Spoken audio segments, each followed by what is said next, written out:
about the future which not existed in the past. And I think that's where the human conviction and our instinct comes through. I think we can take all the signals that we can get from all of these AI platforms and tools and capabilities, but ultimately it will boil down to our judgment. In a world of infinite possibilities, what choices we make, either as creators, storytellers, platforms, I think is what will matter. I actually think it's going to be the golden age for entertainment and storytelling, not just in India, but globally too. And I genuinely think in a world of abundant ideas, the great ideas will always continue to shine through. So I'm very, very excited. Yeah. Right. I'll take your point to Tyrone. We had a wonderful conversation outside. Tyrone has something very nice to say. This phase belongs to the one who has something nice to say. So the focus and the onus is shifting from the performer to the idealizer, the visionary, the director, or just the person who has an idea, has something to say, something nice to say.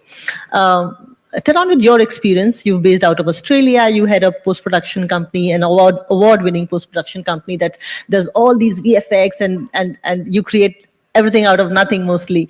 And also you take human stories and you take live action cinema and then add your own magic to it. What has been your experience like? Talk to us about this whole thing. What Seedance did was Brad Pitt and Tom Cruise. The whole world was like, what the hell? If they can do this, then what will happen to filmmaking if they can do it with the biggest stars? So one, I would like to know, will the actors get redundant in the times to come? I mean, it's a tricky, very, very unpleasant thing to even imagine. But if AI can even create their own actors, and those actors, the AI, what do you call them? They do not sleep. They work 24 hours. They would be here for next 100 years. An actor ages, an actor exhausts himself. An actor may not want to do that project that you would use your AI avatar of that actor to use in any kind of storyline. So tell us about your perspective. Give us about the Far Eastern perspective, what Australia has learned, what have been your key learnings in the last 20 years that you've been doing this, and also talk to us about Christopher Nolan and James Cameron, who are very, very admittedly so against AI.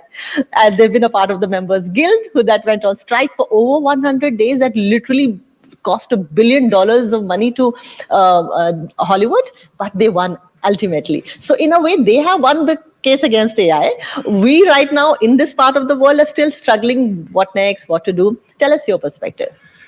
Well, hello everyone, and I'll answer that question. It's a very dangerous question to ask. Actually, I feel like if I answer it honestly, which I will, I might get myself into trouble, but that's okay.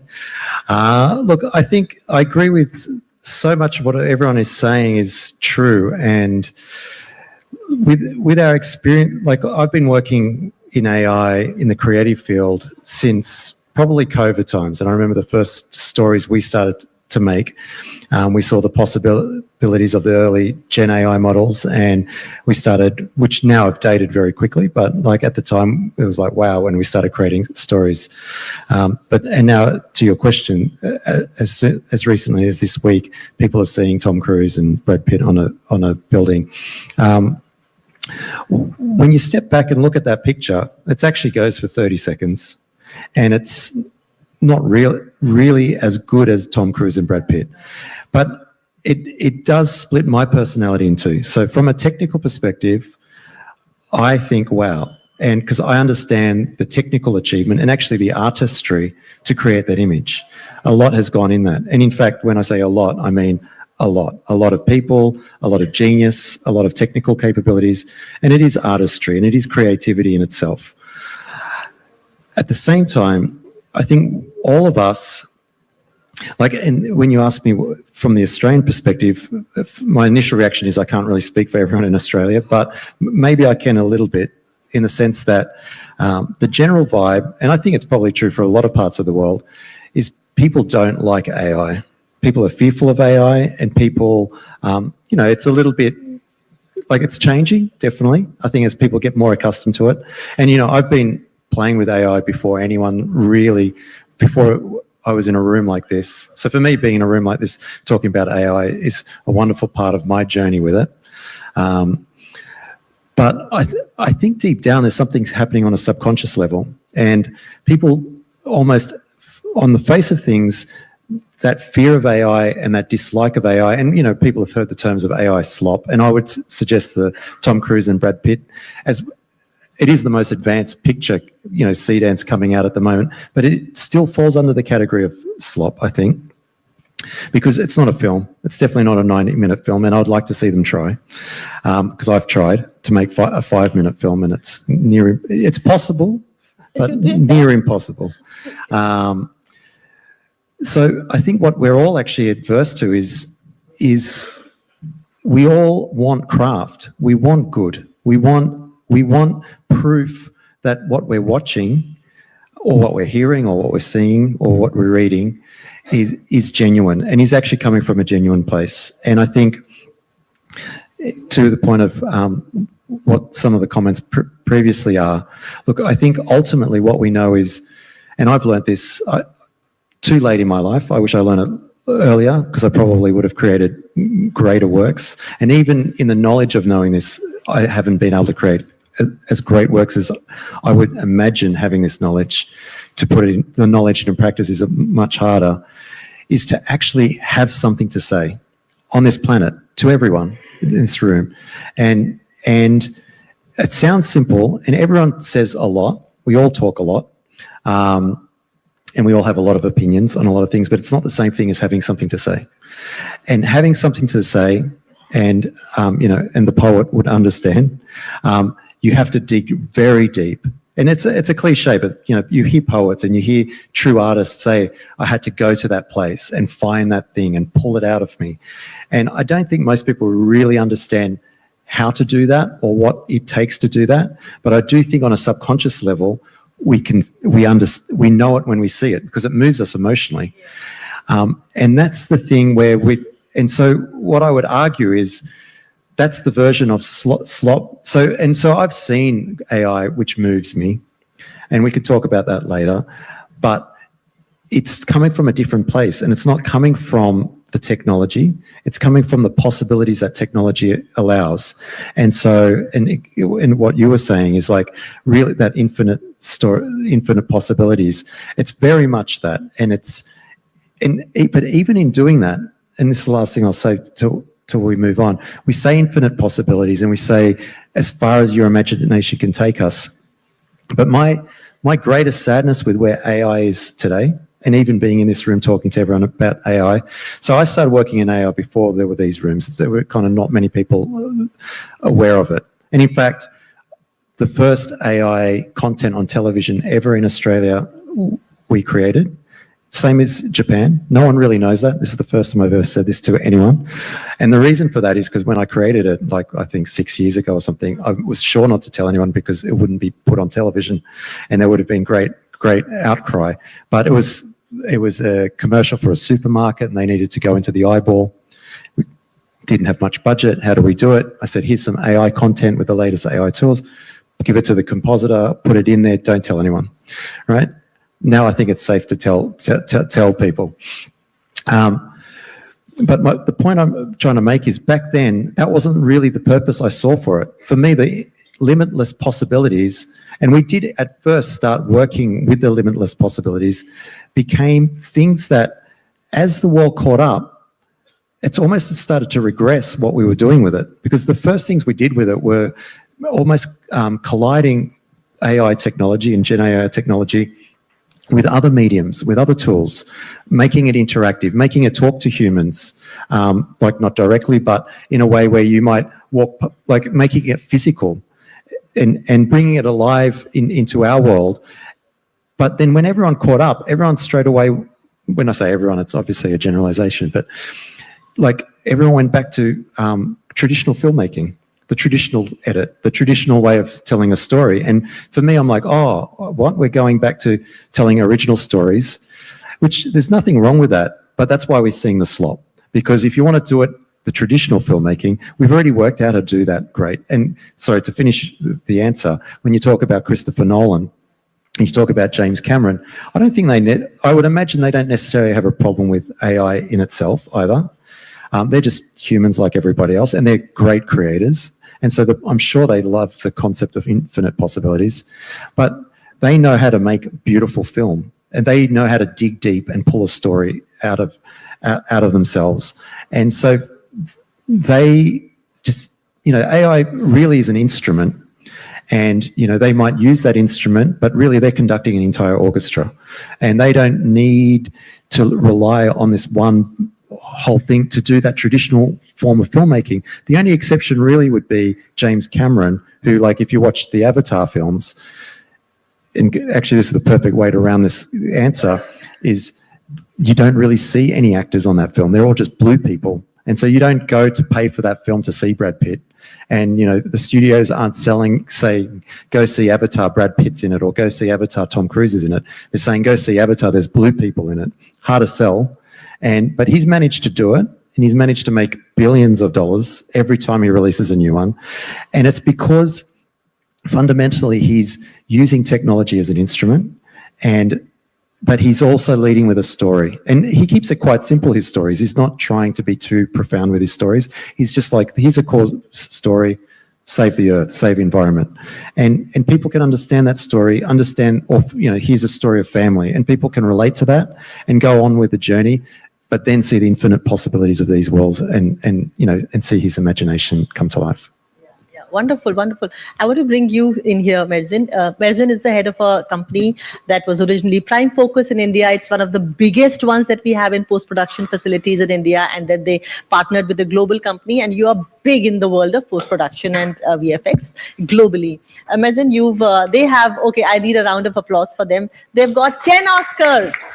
10 Academy Awards. Eight Oscars. Oh, sorry. 10 years. Other two are 10 years. still in the making. Other two, Yeah. But in 10 years, right? In 10 years. I mistook the number. So in 10 years, they've got 8 Oscars. And the movies that they've produced or worked on are Dune, Part 1 and Part 2. Both of them got an Oscar. Lord of the Rings series, the two of us. He's worked with Tom Cruise and so many international celebrities and superstars that we call them. Now, and I have Vatsal also here. Vatsal, you would remember in the lovely movie Tarzan, which is still one of the biggest television properties. Every time it comes, all the children in the house sit and watch him, and even the children here were very excited to see him. So you both have a common point here, Merzin. I want to say that you're working with these actors, right? Yeah. Jaise ki Taran just said that what a marvelous visual it is to see Brad Pitt and Tom Cruise fight with each other, but wo baat nahi thi जो live action में होती है, right? And you work with them, and you've reached the pinnacle of what technology can do in its field. And we have Vatsal here. I'm talking from actors' point of view. All the actors are going to Delhi High Court to get their personality rights copyrighted, right? And we all have these mobile phones पे वो videos आते हैं जिसमें सलमान और शाहरुख आपस में कुछ बात कर रहे होते हैं. सलमान का older version, सलमान का younger version आपस में बात कर रहे हैं. So the storytelling is like, we're going crazy. Anything is possible now. So we would like to talk about the actors' point of view, the performers, the actors. And a budding actor may not be affected by it, but globally, take 100 superstars, they would be affected by it. Vatsal, you and Merzin, you come at a common point. Merzin, you tell us what's going on there in Hollywood. What are after the Writers Guild and Actors Guild have finally won and got their rights protected, their compensations, remunerations, their copyrights, and their credits. Everything is taken well care of, but we still are trying to understand as an industry what to do. The actors, technicians, everybody. Yeah. I'm not so sure it's all taken care of. I think there's an understanding that they've reached, but still some time before it all gets taken care of, because a lot to be discovered still. As technology is moving, in the last 6 months itself, things have really changed. New models of AI are coming out. More powerful ones are coming out. So we are still seeing a lot of innovation that is happening. Storytelling, there is entertainment, there is filmmaking. It's like YouTube has a lot of cat videos. That's content, that's entertainment. You're just flipping through. It's not necessarily storytelling. And same also goes for when we are talking about the highest level of the spectrum of work that we do when we are working on a Dune or Oppenheimer or any of these kind of projects. The level of the filmmaker's vision is so high, and that attention to detail where everything is art directed, where every performance is directed by the filmmaker because he's got a vision, and that's filmmaking. And at that point, the expectation is really high, where AI is still catching up. It will get there maybe. But that human element, as we spoke about, is so strong. And that's the reason why that sets it apart from just regular AI requirements as such. So filmmaking obviously is changing. We have content on our screens, on our small screens, on our mobiles, which earlier would not have been possible. Cameras were used to be really big. Today, we're going around taking photographs. But that does not mean that the bigger cameras or the DSLRs have all gone out. It's just stepped up the game. They need to work harder. But there is a world for the iPhone camera filmmaking. There is a world for DSLRs. And of course, then there is the IMAX quality that we work on, which is extreme high resolution, where it's blown up to such high levels where every detail is visible. And so with actors also, I think, the digital avatars, we have been using digital creations for a very long time. It was just harder earlier. It's getting easier. It's getting simpler, but not with the idea of just making it faster. It's also helping us ideate and maybe iterate a lot But more. Benson, are Hollywood actors going the way that our actors are going, copywriting their, have they done like Tom Cruise, Brad Pitt, have they done it? I'm sure, absolutely, they would be. It's only natural. It's only, makes sense to do that. But again, it's also in their benefit. It's also in their favor.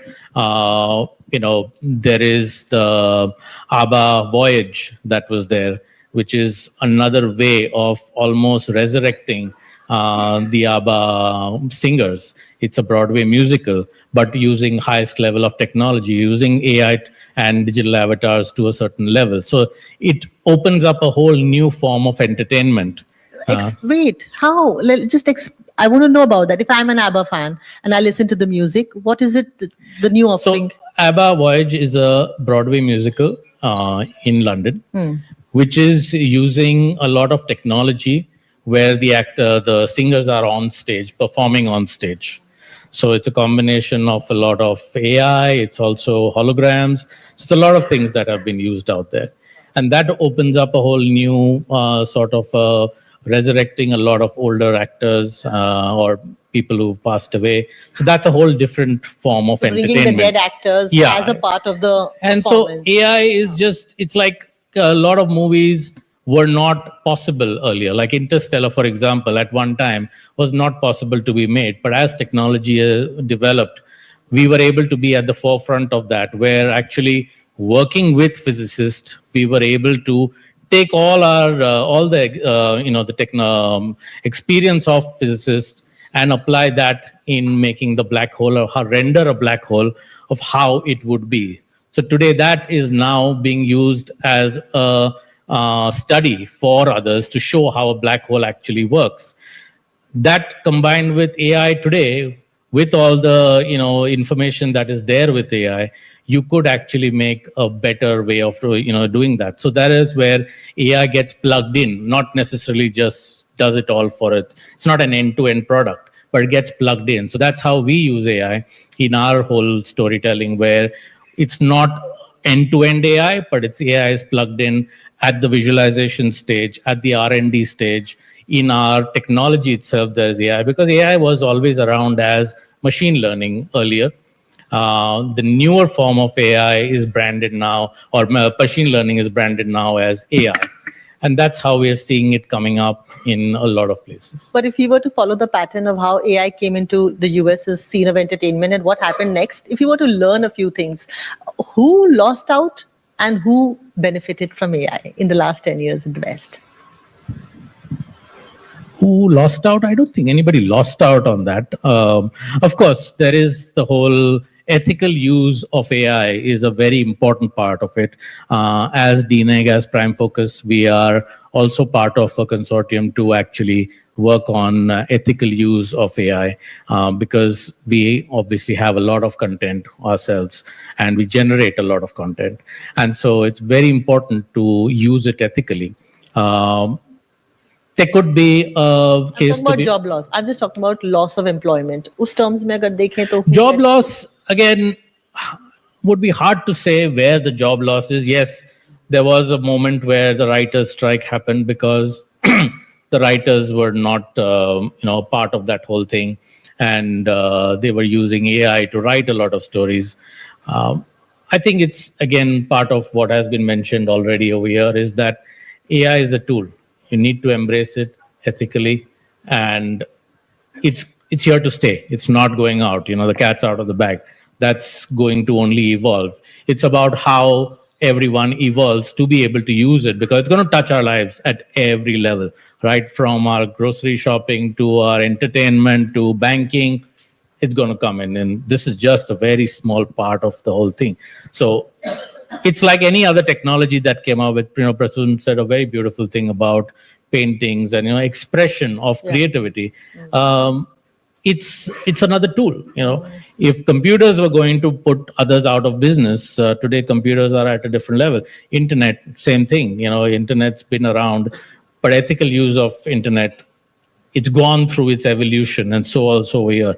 Will people lose jobs? People have to innovate, embrace it, and adapt and adopt. Or there will be job losses, unfortunately. Yeah, that's where policy and legislation comes in very handy, which the minister talked about. Yeah, and again, policies will come in for the ethical side of things, but the adoption and adaptation, that is inevitable. You have to. And every disruptive technology will face that in some shape or form at some point. Yeah. Vatsal, would you like to talk about that? Now you also head a company, you're co-founder of a company that's working on AI content pieces, either completely end-to-end AI or just working with a human force to create something creative. And you've had this illustrious career as an actor too.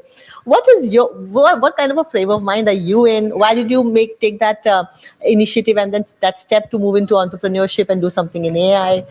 And what are actors feeling like? So, to answer your first question, as an actor, I've been acting since 99. So it's been a while I've been an actor. And there's been a lot of talks that, are you worried? The movie that you were in, Tarzan, I think it was pretty much of an AI movie. The car was humanized, the soul of a father when it goes into the car and the car becomes the hero. There was no lead actor in a way involved there too. Yes. So, yeah. So, thank you so much. So I've been working since 99 as an actor, and a lot of people ask me that as an actor, what do you feel? I'm a very optimistic guy, and as Mr. Charles also, I saw him, he was very optimistic. The thing is that you have to look at the positive sides of AI. Today, with AI, after films, I was doing TV. So when you're doing, I probably could do 2 projects or 3 projects a year. But with AI, there's a possibility I can do 100 projects a year. There are a lot of things can happen. And when we're talking about Prismic Studios, so what happened is that me and a friend of mine, about 2 years back, we were playing around with AI, and I thought that this is an amazing use case in our industry. When you're talking about jobs, there are so many talented writers. Prasoon sir would agree with me. There's so many talented writers and directors, but unfortunately, they don't get budgets. They were never greenlit. So at Prismic Studios, what we are doing is that we are getting this young, talented pool of directors, writers, and we are giving them an opportunity. When Sir spoke about, huge films, with massive budgets, but what if a young filmmaker has a similar thought? He would never get a budget. He would always be like, no, it won't happen. Hey, kaam kar do, script de do, hum ye director ko leke aayenge, produce. So that's what's happening. But with AI, there lies an opportunity. So with Prismic Studios, we are creating content. We are giving opportunity to these young writers, filmmakers, and they've come out with some amazing stuff. So we have a couple of short films which will probably release in the next month. And we've shown it to a lot of people, and they've really loved it. I mean, the other day we had a very big filmmaker over, and we showed him that piece. And he's like, who's this writer? Who's written it? Who's directed it? I want to give him a hug. And we said that, sir, he had the script passed almost 10 years and nobody wanted to make it. Yeah, I would actually like to show you all, like, because now AI is I would like to show you something which Prismic Studios made. We'll And quickly come to Okay. first Neeraj, and then we'll start off with the Correct. slides. But yeah, carry on. You so that's what I meant, that at Prismic Studios, I always see AI as an opportunity. And when we're talking about copyrights and IP, I think it's more of the government needs to step in. For example,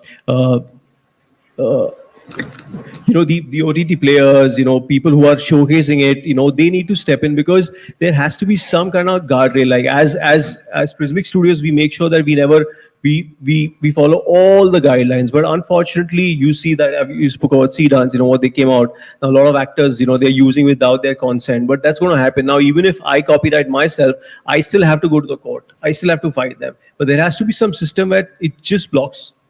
So the latest legislation is like that. If somebody reports it, you have to pull Yeah, but we have to report it, right?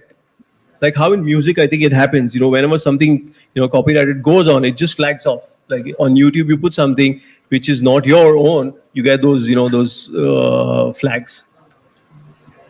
Yeah, so genuine concerns. I think time will tell. In a few months or a year's time, things would be a little more. Now that ministry is involved directly, and so many efforts being taken by the ANB ministry and the. I think the answer is with the AI itself. Yeah, right.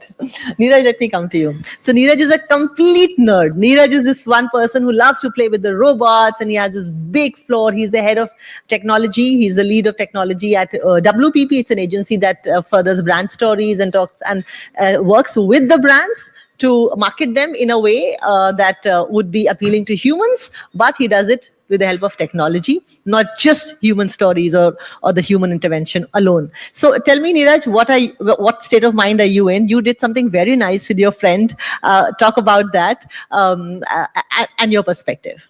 I think I'm still floating in that value system which Sir spoke about. I mean, anyone who's a legend and still connecting with Zen Alpha, we call them Sir now.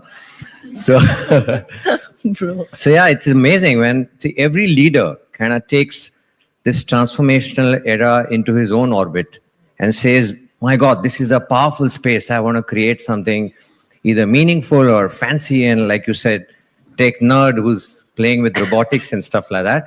But past 4 years, through a lot of mentoring, my journey is shaped up to be something which is more meaningful.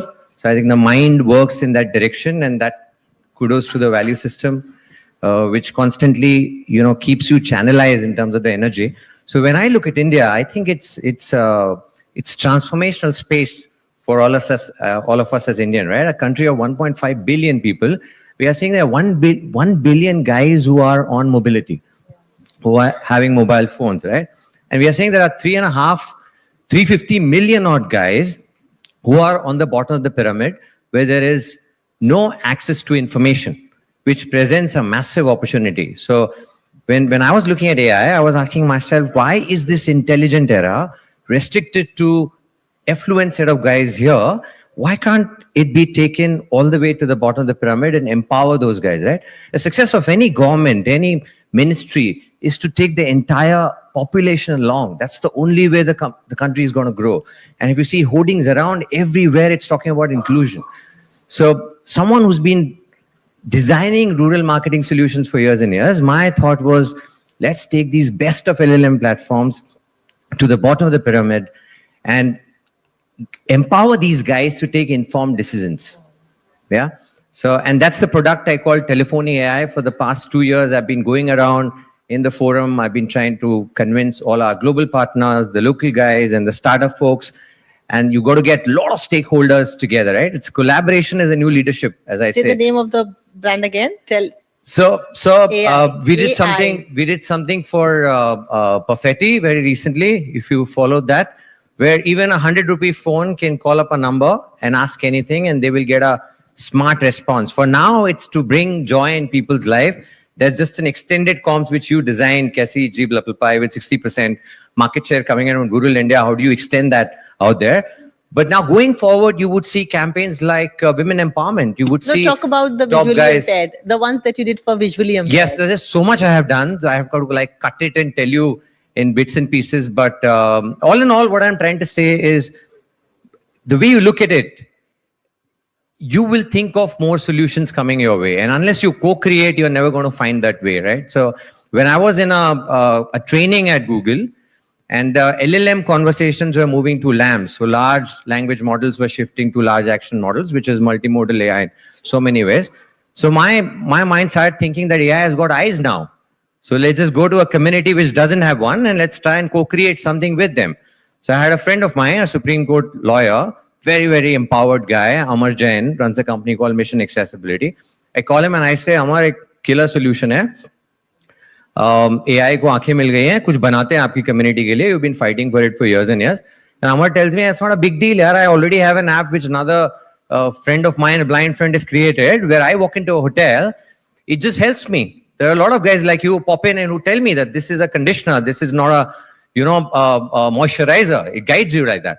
So I said, bro, in that sense, it's more powering, right? You don't need to wait for a guy jisko punya kamana hai to come on an app and become your eyes. But AI is going to do that. You scan anything and it talks back at you. So one of the things which we co-created was a retail shopping experience for Britannia AI. And then I met his family. I met Minakshi, Amar's wife. She's with DRDO. And then we are co-creating on a bunch of other solutions. Why not a makeup app using multimodal AI and stuff like that, right? So yeah, these are the two segments. So when I see AI, the bottom of the pyramid, you can build a lot of inclusion and drive a lot of initiatives because you are dumbing down the experience out there. And the top part of India, it's 200 million guys in India are clocking 200 Mbps on the go. So the modern day marketing has to transform with so much speeds, right? And that's what I coach. In my last FICCI segment, I was carrying a paper with my AI photo in it. I went on a stage, I asked the audience to scan it. The photo started talking in my voice and looking at me and stuff like that. And I got my first campaign going with Ranveer Singh. And I clocked 100 million in earned media. Why? Because the thought was always that India has got such fabulous creator economy, influencers. There are only two ways to engage these guys. Either you pay them money, they will create storytelling for you, or you invest in technology. And they'll wake up in the morning and they'll say, Ranveer Singh ke saath video banaya kya, right? Then I demonstrated a piece of technology. Can Ranveer Singh come out of those posters and can you co-create content with him? And I loaded my hologram, which just popped in from hoardings, from television, from print, and it was co-creating content with me, right? So it gave power to influencers to co-create content out there and released a recent campaign with Rahul Dravid for Uniqlo, with my hologram, which I was demonstrating for almost like 2 odd years. Now top celebrities are popping in. So all what I'm trying to say that 5G is not here to watch videos. 10 Mbps pe hum logon ne bahut video dekha. Binge watching here, right? What will you do at 200 Mbps? What will India do at 200 Mbps? It's going to be computing to the next level. And that's what we are focusing. But you have a very clear social streak. Yeah, Wow. he's doing a Wow, very wow. good job. Some energy. Yeah, he's doing a very good job. And the best part of his work that I like is that Neeraj always thinks for the lesser privileged. He always thinks for the bottom rank. He always thinks for the ones who are not very affluent or powerful. He always wants to empower the powerless through his work. So that is something where AI becomes a hero. Where right now we're talking about what kya hoga. And I keep saying, Atika, India is a leapfrog economy. It's not going to wait for some big tech to come and, lower the headgear prices. It's going to create something on its own. Look at what you've done with the student community. Like the way we have studied heart, pulmonary vein, everything is bookish. Now with a $12 Geo device, we released a VR day for a set of kids. So they learn heart, pulmonary vein, and for 12,000 worth of investment, 10 headgears are being kept on the desk and teacher says, step forward, pehno aur dekho. Heart, pulmonary vein pops out. That education is sensational. India rukega nahi.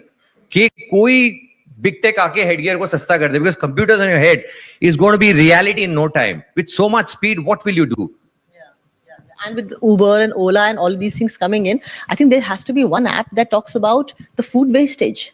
Yeah. Connects houses where here there is food being wasted, or a hotel where the food is being wasted, and just 10 kilometers away or 5 kilometers away, there is a community that is starving. In the capital, in the financial capital of Mumbai, we live in Mumbai and we see we are right next to slum. So the hugest building would be right next to slum. And I think there one technical innovation has to be in terms of And climate.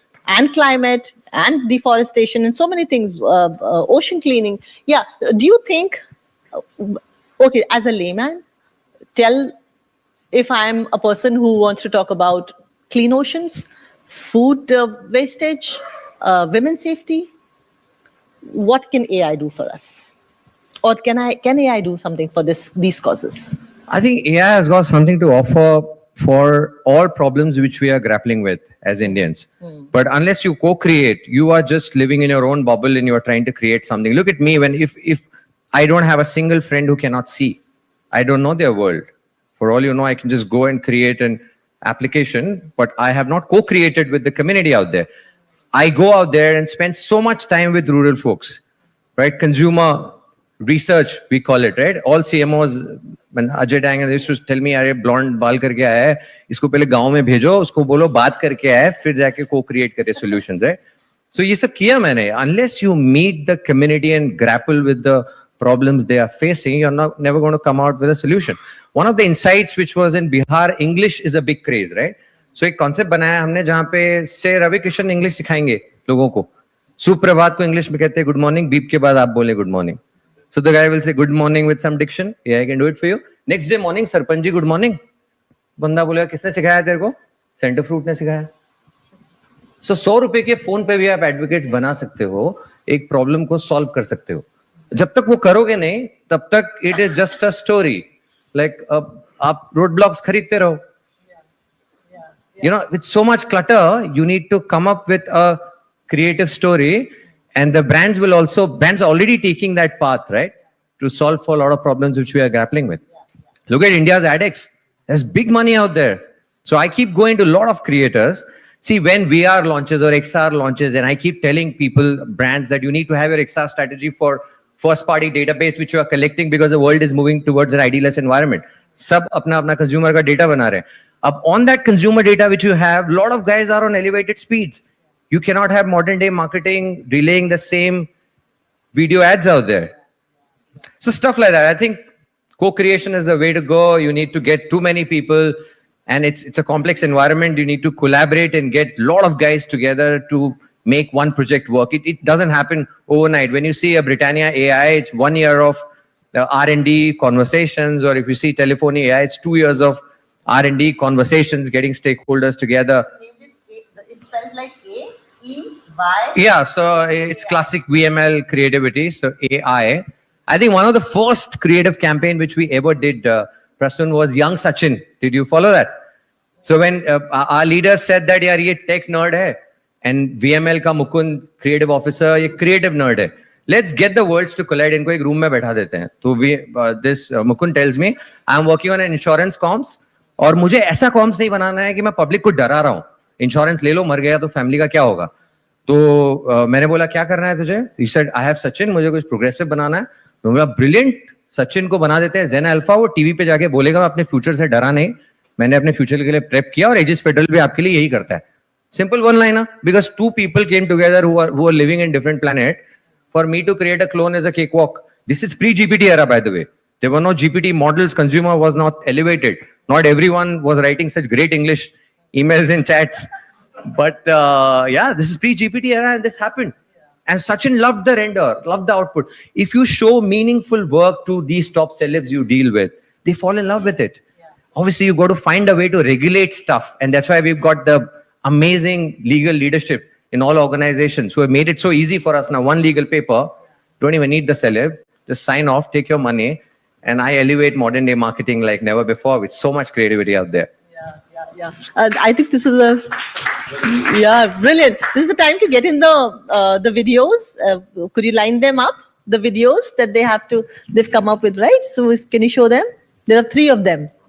Speaking in another forum, which is... Oh, you have to leave? Yeah. Okay. So Neeraj has to leave. Thanks a lot, Neeraj. Thank you, guys. Great Thank you. having you on the panel. Getting into another room, so if you want, you can join it. बहुत ज्ञानी आदमी है आप. Are you ready for the videos?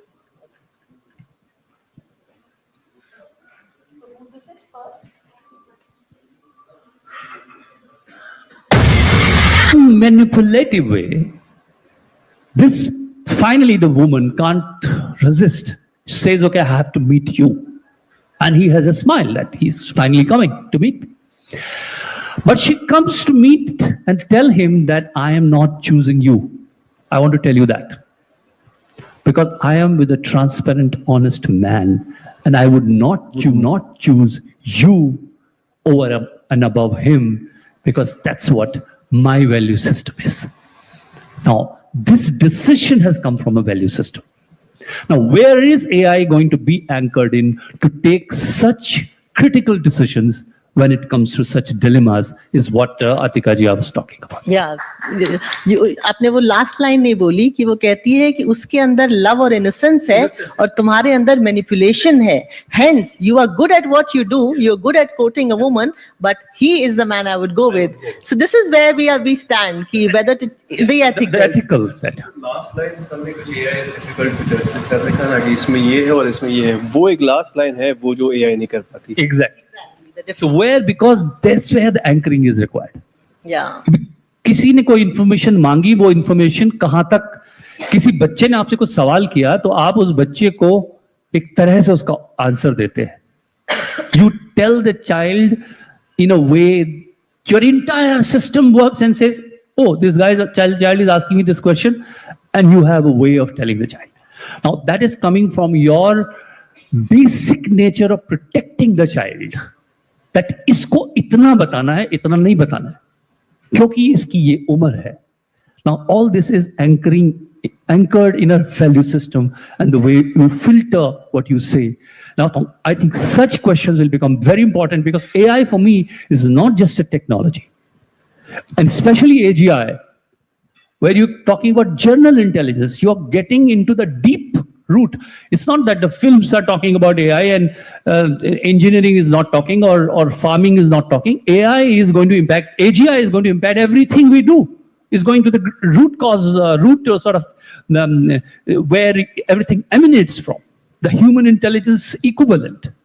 So we'll have to have similar questions which we have for human civilization for AI.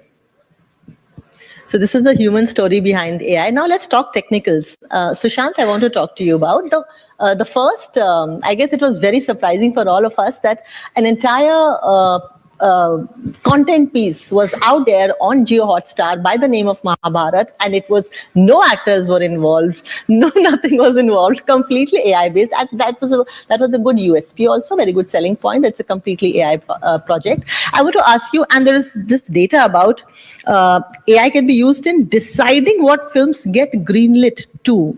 So apparently Warner Brothers partnered with Cinelytic, and tools like Scriptbook create box office projections and story notes.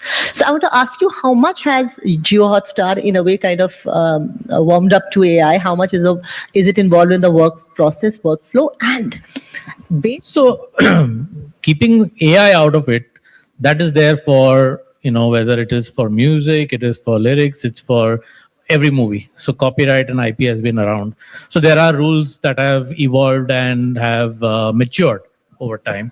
And so also over here, and just on Vatsal's note, that everything cannot depend on if you spot it, only then should it be, and go through that effort. There will be tools and technology will have to step up, and AI will have to come in to spot AI, because already ChatGPT has that burnt in, where there is a watermark of some sort, where you can make out it's a part of that or no. And, it's like my son and daughter used to pick up separate tools, first to write it, and then there was another tool to actually see if there was plagiarism in any of that. So, things have been there in smaller forms. Now it's getting more mature. And so also all of these things will come in. But the IP, like we said, it is Ajay's IP, and that's him. So that will stay with him forever. And that's how it is for every actor. And that's why we are in a position today to be able to utilize them. And we use that, again, in visual effects. It's always been there, where we're doing action sequences. You can't use the actor. So you are always using a stunt double, or you're using a CG, complete CG character. And so also now with AI, you can extend that further, like what we did for here. where Tom Hanks was de-aged. It's Tom Hanks. It's his IP. It's his creation.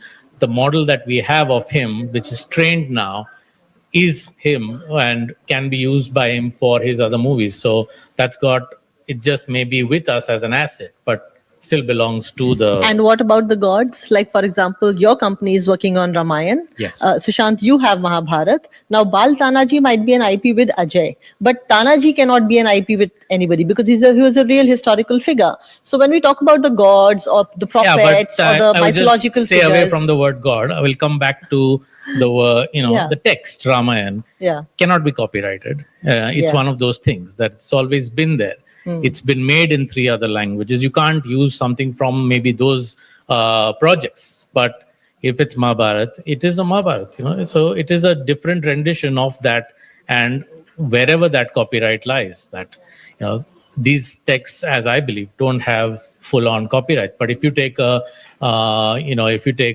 something like a J.K. Rowling story or Lord of the Rings or any of those, now those are with that IP lies with the writer. Then comes the filmmaker who makes that IP. That's the second level of IP. I'm sure the music on that also has its own copyright. So there are different levels, and there are... Okay, another query. If there was a director who's making a series on freedom struggle, and it's a series, Sushant, and we have Gandhiji, we have Nehru, Sardar Vallabhbhai Patel, Sarojini Naidu, and there are figures, they have children. But have they been registered? Okay. Then it's a different thing. Have they been registered? Yeah, because that's what it is. It's a copyright. Someone has to own the right. If no one owns it, then it's in the public domain. So their families have to have their ancestors' personality rights registered? Is that what you're trying to say? Yeah, I mean, again, I'm not the complete author on that. We're going to get into that zone very soon, maybe 2 years. But something like, let's say, for any of the public figures, if you don't portray them in the wrong way, and a lot of movies you've got some of these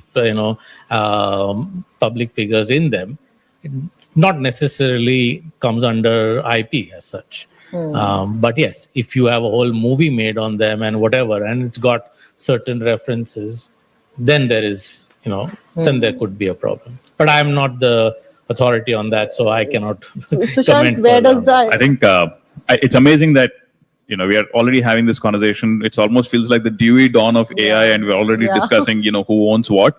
I think this is going to be a phase where the innovation is not going to be stifled by us spending this time on defining the guardrails and the swim lanes. I think as somebody said, the cat's out of the bag already. And I think the notion of what constitutes IP and what constitutes rights, I think there are enough parallels in all of art and literature and history. I think there has, just take music, for example. I mean, there is a publishing right, and then there are master rights for every iteration, for every derivative that gets created. So I'm sure this is not something that's not been solved before. I think obviously we are very quickly seeking, and it's natural that we are seeking some sort of control and solace in being able to understand what this AI capability is unleashing and unlocking. But the fact of the matter is, at the end of the day, you could use all of the IP protected figures and artworks, but if what you're ultimately saying is not deeply invigorating and deeply moving, there just won't be any consumer value to it. Own IP was with somebody else. So we are in that zone where just one word is worth $1 million, right? And I think the barometer of this is going to be not how well we are able to utilize tools and IP capabilities, but how good a story we're able to tell. Mahabharata has been a fantastic. I mean, it still continues to be released weekly. It's actually been one of our top shows, but that has very little to do with the fact that it was done with AI. Consumers genuinely loved it. So I think we can throw all the tools at the problem, but if we don't have a good story to tell and an imaginative way of telling it, all the tools in the world. I mean, the best chisel or the best paintbrush can't create what Leonardo da Vinci could. Da Vinci. Can we play the other 2 videos, please? This is Tyrone's company.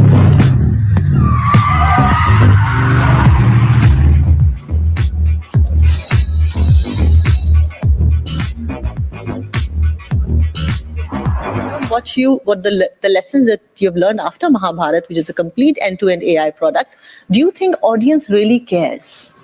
What we want to know is, do you think, like for example, in India, people don't see animation projects as real movies; they call them cartoons. They still don't see them as popular movies. Do people care in the world of entertainment, your viewers, whether this project is completely AI based or humans have been involved? Now, that's, first of all, thanks a lot for moderating this, Atika. Good afternoon, everybody. I think there's a bunch of questions in what you framed. Let's start at the beginning and see if we can peel our way into it. There's largely been two big revolutions when it comes to technology in India so far. There was the Industrial Revolution, and then there was the Internet Revolution. The last 20-25 years was predominantly about building infrastructure capabilities that provided access, low data costs, low device cost, and wide distribution. I think the next 20-30 years, I think it's going to be about imagination. When we move from infrastructure to imagination, it's interesting. We just finished a year of Geo Hotstar yesterday. And one of the hallmarks that we had set for ourselves, it's interesting how that can sometimes be topical, was we wanted to provide our audiences infinite possibilities. So we started a brand within Alt VFX, which is called TADA. It's an acronym for Technology and Design Agency. And we formed that 10 years ago because when you work in visual effects, as you would know, it is an industry now. Like visual effects sort of formed to be visual effects, essentially, any visual effects company is a technology company. And, when I came into the industry, first thing I thought was, why wasn't I in this industry sooner? And that's when I realized the reason for it is because it was invented when Star Wars was invented, and I was still a child. And so it is like technology with film and creativity has moved so quickly. Yeah. But with Star Wars, it was the advent of trying to create technology to tell stories. And really AI is just the next chapter in that story. Absolutely. So working in a large visual effects studio, it's kind of become an industry now. And so now you have people whose career are somewhere in the pipeline of making visual effects. So you'll have someone whose whole career is to composite a shot or to light a shot or to model characters. And it is actually quite hard to, and I call it, it's almost like I use a metaphor of like having a fast train and a slow train. And so sometimes a big company is just a slow moving beast. And if you come in and say, here's a story, let's break things, and we know AI, even talking copyright law, is very much the Wild West. There is almost a stagnant inability to move the whole company forward. So we created TADA within the business to be able to break things, and we're sort of the punks within our industry. And we sit somewhere in between filmmaking and the advertising world. So we do a lot of things. So basically everything there has been sort of in the last sort of 10 years just doing strange things with AI. And as I mentioned before, a lot of it is interactive. Some of it's filmmaking. In fact, probably very little on that video is the filmmaking side of things. Just for IP and stuff, I can't really show it just at the moment. But we're working with a lot of big film directors at the moment to try to find new languages and new stories to tell. But what we've done is empowered. Like for instance, the Cadbury thing, I think we released over 2 years, 1 million commercials into the world where people were starring within those commercials themselves. So and trained on a model that we designed ourselves. So when you talk about copyright, I actually think the reason it's complicated fundamentally is the complication comes from there's money and there's creativity.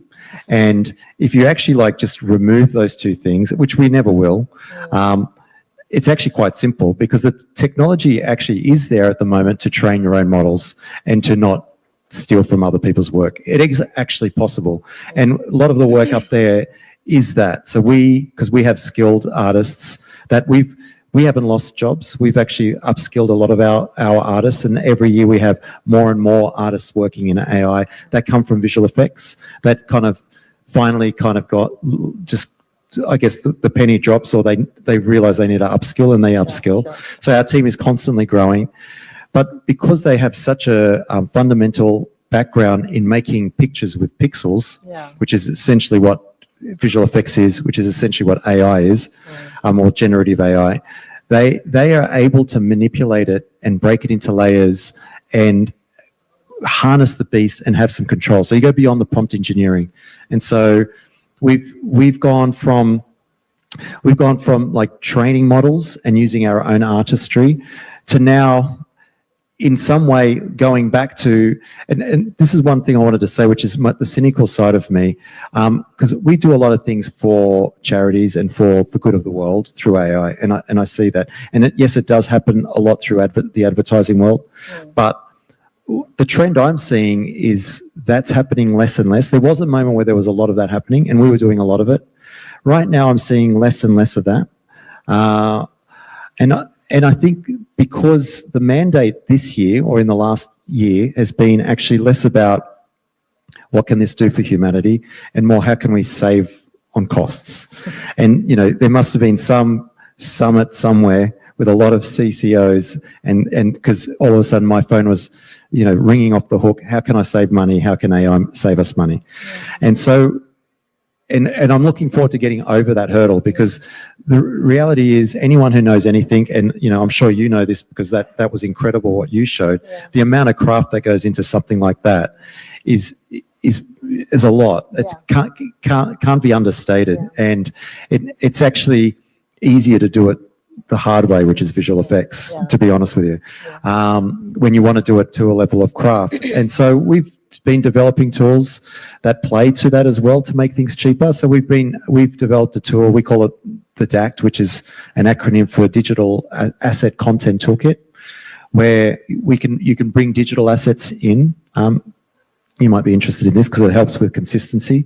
And so you can actually pipe every AI tool out there through the DACT, but on the front face, you can actually bring digital assets, rigged assets, FBX files, and you can model assets and bring it in and pose it how you want to pose it and use that as your starting base, and then use the tools to go on that and even lead it to AI. And what we've been doing is giving that to agencies and to brands and actually empowering them to create the AI or the visual effects instead of us, and just in the knowledge that we'll be always updating this system for them where they can create this content. So this is something we've released only in the last 2 weeks or 3 weeks, so it's quite new, but we're getting a lot of interest in that. And I guess ultimately it's our play to kind of go, well, here is something that makes it cheaper for you, but can we please get past this? Because through this cheaper tool, we can get back to making craft with some consistency, which actually now doesn't exist in the tools. Because they'll say, last thing I'll say about it, like when I'm showing people these tools, they'll often say, yes, but we're using Nano Banana